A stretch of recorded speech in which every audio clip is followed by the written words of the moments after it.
Bonjour, nous nous retrouvons pour la suite de notre aventure à la découverte du sanctuaire. À la vidéo précédente, nous avons parlé du fil rouge qui traverse le texte biblique, la relation, le désir de relation entre Dieu et les êtres humains. C'est dans ce contexte que le sanctuaire est donné. Mais avant de nous plonger en détail et de voir tout ce qu'il y a dedans, à savoir, je t'invite à faire un cadrage un petit peu moins large du contexte biblique. Posons quelques détails sur ce fil rouge. À quoi correspondent ces accros? Eh bien, comme on l'a vu, ces accros, ce sont les histoires de relations entre des êtres humains et Dieu. Des désirs de lien, des ruptures, mais à chaque fois, Dieu qui vient et qui renoue cette relation, souvent en amitié très solide. Voyons quelques exemples, quelques noms. Caïn et Abel. L'un en phase, Abel, l'autre pas, Caïn. Mais une histoire d'accompagnement, d'un Dieu qui veut protéger Caïn, qui l'accompagne dans son parcours de vie, même s'il est chaotique. Un autre exemple, un autre accro, Enoch, descendant de Seth, qui est le troisième fils d'Adam et Ève. Alors celui-là, il n'y a pas d'accro. Il marche avec Dieu. C'est beau, n'est-ce pas? Il marche avec Dieu pendant 300 ans. Et puis, il continue avec lui la route, mais ailleurs, parce que Dieu l'enlève à lui. Incroyable, n'est-ce pas? Un autre, Noé. Tu le connais bien. Noé, c'est celui qui écoute, qui est encore suffisamment connecté à Dieu pour entendre ses directives et faire ce qu'il y a à faire. Accomplir la volonté de Dieu en bâtissant un bateau.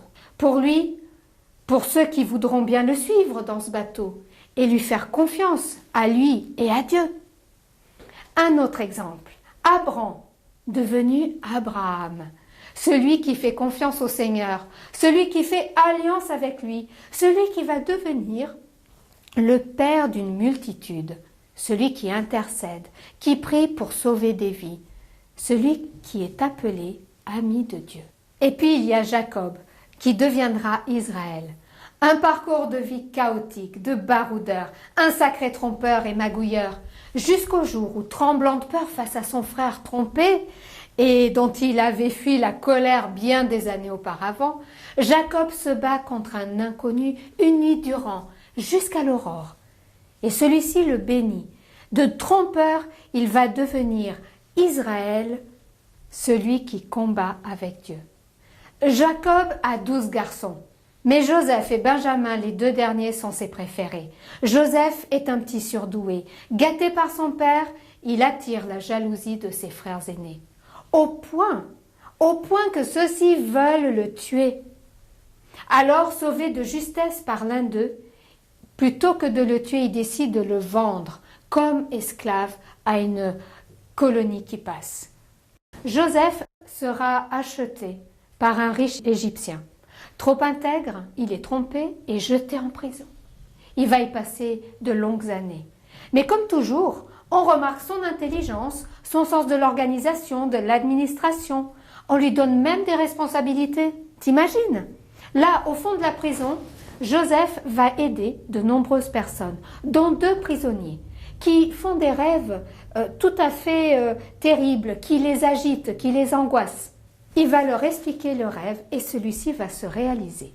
Libéré, l'un de ces prisonniers se rappellera de Joseph lorsque le pharaon fait à son tour un rêve et que personne ne peut en comprendre le sens. Arraché à sa prison, Joseph va expliquer le rêve, donner même des conseils judicieux au pharaon pour gérer la famine qui s'annonce. Impressionné, le pharaon fait de lui son ministre, l'administrateur de son royaume. T'imagines, mais quelle promotion! Le pharaon et les personnes de son entourage ont reconnu que ce jeune homme était rempli de l'Esprit de Dieu. Incroyable parcours, passé d'esclave à ministre. Mais alors que la famine fait rage, comme annoncé dans les rêves du pharaon, il y a là-bas, en Canaan, Jacob et ses fils qui sont aussi confrontés et qui ont faim, qui manquent de blé. Jacob décide donc d'envoyer ses aînés en Égypte où des réserves ont pu être faites grâce à Joseph. Quelle émotion pour Joseph de revoir ses frères, Bien sûr, ces derniers ne le reconnaissent pas. Comment pourraient-ils imaginer leur petit frère, ce pénible qu'ils avaient peine à supporter dans les fastes de la cour égyptienne? Mais finalement, c'est un happy end pour ce drame familial qui avait si mal commencé. Il va y avoir la réconciliation entre Joseph et ses frères, la joie du père Jacob qui va revoir son fils qui croyait mort, une histoire de famille qui est résolue, des retrouvailles en Égypte où toute la tribu de Jacob va finalement s'installer sous l'invitation du Pharaon. Et c'est ainsi que de Canaan, les descendants d'Abraham, d'Isaac et de Jacob vécurent et se multiplièrent en terre égyptienne. Les années sont passées, nombreuses, des dizaines et des dizaines d'années.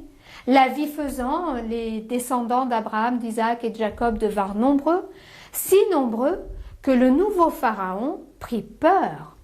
Il les trouve un peu trop nombreux, trop puissants, et il sent que c'est une menace pour son royaume.